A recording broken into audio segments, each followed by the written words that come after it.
Et sachez qu'il y a des choses que Dieu ne donne jamais directement.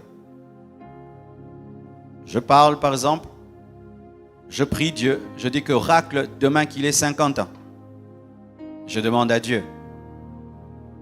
Alors il va sauter toutes ces années, alors même quand il aura 50 ans, il aura un problème, c'est qu'il ne saura pas gérer cet âge parce qu'il a raté beaucoup de choses. Il y a des choses que Dieu ne fera jamais directement et automatiquement dans ta vie. Pourquoi? Parce que dans sa volonté parfaite, ce sont des choses qu'il fait toujours progressivement parce qu'il doit te préparer à la dimension que tu recevras. Tu es pauvre et tu dis Seigneur, je vais être milliardaire maintenant. Il ne va pas le faire parce que tu ne sais même pas gérer $1000. Tu ne sais même pas gérer $10,000. Comment tu auras $1 milliard maintenant? Il va te détruire. Il te donnera progressivement. Il peut t'exaucer, mais dans la manière de te donner, il ira progressivement parce que ce qui compte pour lui, ce n'est pas d'abord l'exaucement, mais c'est ta vie. Il ne veut pas te tuer en t'exaucant. Amen. J'ai demandé à Dieu de me marier à 25 ans. Et j'avais dit, selon moi, lorsque je serai chez moi à la maison, je vais me marier. J'ai eu ma maison et j'ai dit, donc, comme je suis chez moi, je vais me marier. Je me suis marié 5 ans après. Et aujourd'hui, avec du recul, je me suis rendu compte que je voulais me marier, mais je n'étais pas prêt à accepter la présence d'une femme dans ma maison. Pourquoi? Je ne trouvais pas l'importance d'une femme dans ma maison. J'étais très heureux moi-même. Je me suffisais à moi-même. Et même dans mes temps où je cherchais à me marier, certaines filles que j'avais rencontrées me l'ont dit, m'ont dit, Marcelo, tu n'as pas besoin d'une femme, tu es très heureux toi-même.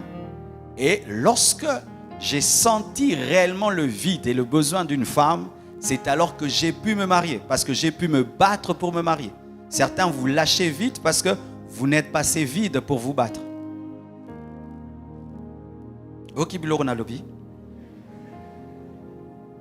Amen. Hein? Alors c'est ça.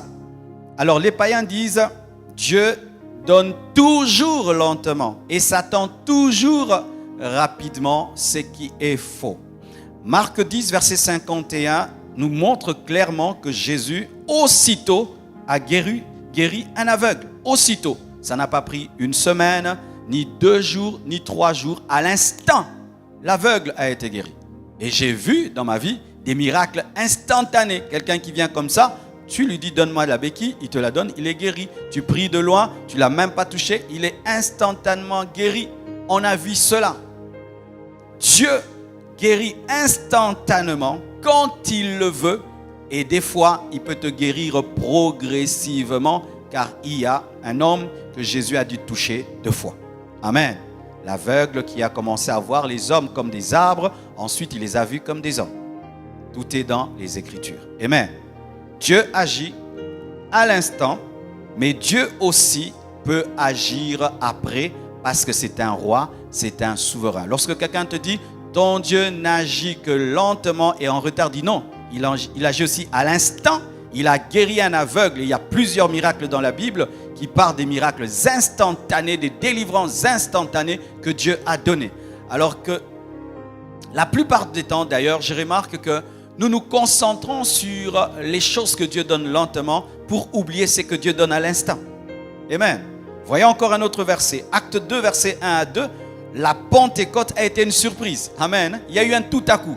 Ils étaient en train de demander le Saint-Esprit, mais le jour n'était pas connu. Mais à l'instant, ce n'était pas qu'ils ont fait 1 semaine. À l'instant, ils ont parlé en langue. À l'instant, ils ont prophétisé. À l'instant, ils ont reçu le surnaturel. Amen. Et je crois que certains, ce soir, c'est leur jour. Parce qu'on n'est pas venu à l'université. On est venu à l'église, devant un Dieu vivant.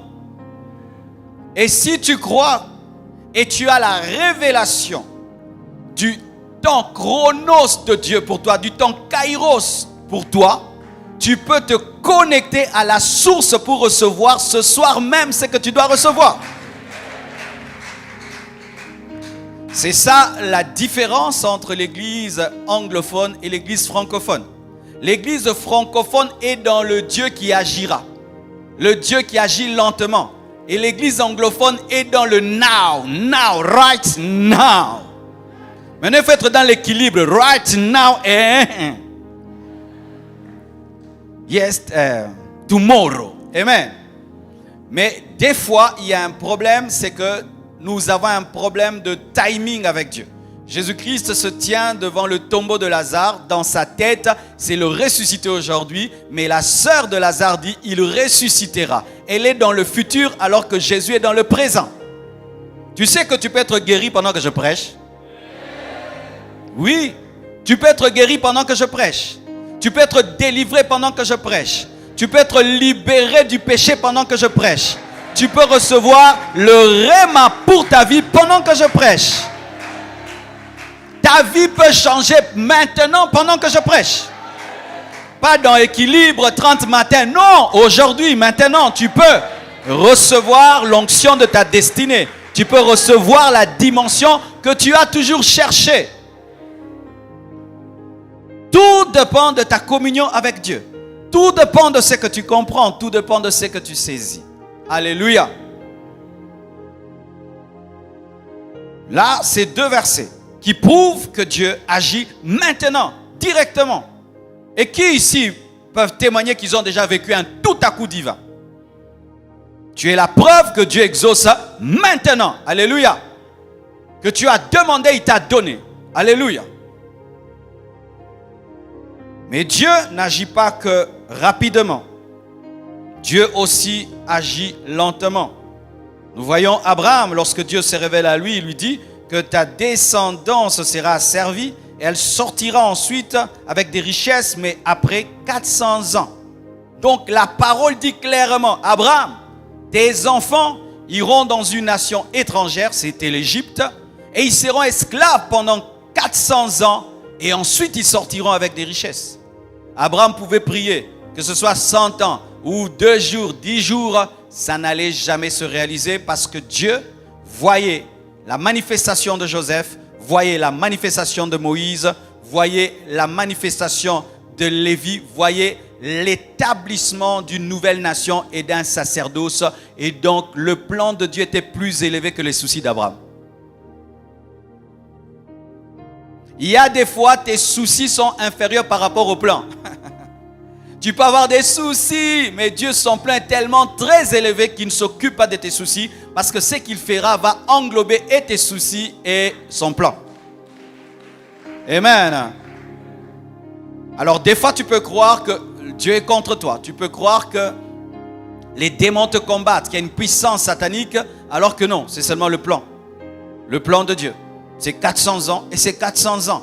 Et d'ailleurs, Dieu a fait plus. Pourquoi? Parce que l'iniquité des Amoréens et des Jébusiens n'avait pas atteint son comble, parce que Dieu voulait faire d'une pierre 2 coups, c'est-à-dire que libérer Israël de l'Égypte et punir directement ces nations-là, et il fallait que leur péché puisse l'énerver vraiment au maximum pour que la sortie d'Israël puisse aussi les punir.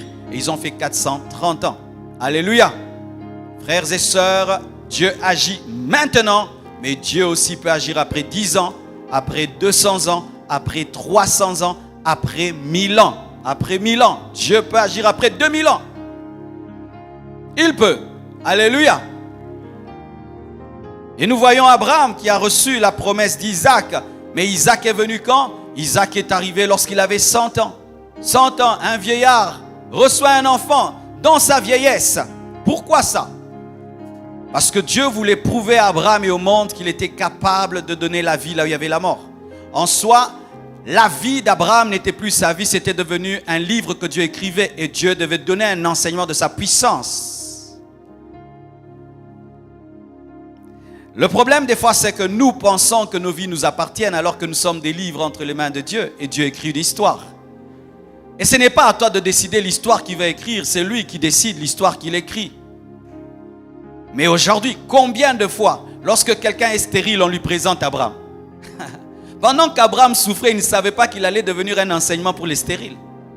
Et chaque fois que nous pensons qu'Abraham, que Sarah ont eu un enfant, alors qu'ils étaient âgés, et toi tu as 30 ans, 40 ans, tu te dis j'aurai. Pourquoi? Parce que Dieu s'est servi d'Abraham afin de démontrer qu'il est capable de sortir la vie là où il y a la mort. Alléluia. Alléluia. Mais sachez que Dieu agisse maintenant ou qu'il agisse après, il le fait toujours par amour. Je répète, il le fait toujours par amour. Dieu fait toutes choses bonnes en son temps. Et Dieu n'est pas contre toi. Et Dieu n'est même pas plus que toi. Et Dieu ne t'aime pas plus que moi. Chacun vivra le plan parfait de Dieu dans sa vie. Dans certains domaines, Dieu va t'exaucer avant moi. Et dans d'autres domaines, je serai exaucé avant toi. Mais chacun vivra le plan que Dieu a pour sa vie.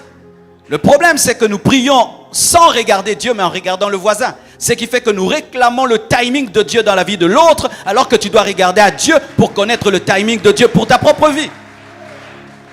Dieu ne fera pas dans ta vie ce qu'il fait dans ma vie. Non, non, non. Certains disent, Pasteur Marcelo a 23 ans, fait ça, moi aussi. Pasteur Marcelo a 30 ans, fait ça, moi aussi. Oh, mais tu t'appelles même pas Marcelo. Déjà, les noms se distinguent. Moulaïpe et Kokanité, Naposto et Kokanité. Mais c'est ça le problème de foi. Nous voulons être des clones des personnes qui ne nous ressemblent pas. Frères et sœurs, tu auras ta vie. Et dans ta vie, il y aura des tic-tac et des tic-tac-tac-tac.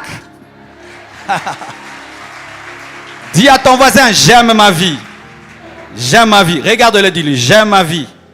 Dis encore, j'aime ma vie. Amen. Vous savez, lorsqu'il y avait des nouveaux téléphones qui sortaient, quand un ami avait un nouveau téléphone et toi tu n'en avais pas, tu te disais, oh vraiment moi, j'ai pas de téléphone. Et après, son téléphone devient un téléphone obsolète et toi tu achètes le nouveau, le dernier cri là. Tu te rends compte que Dieu t'avait préservé de ces vilains téléphones. Donc, j'aime ma vie.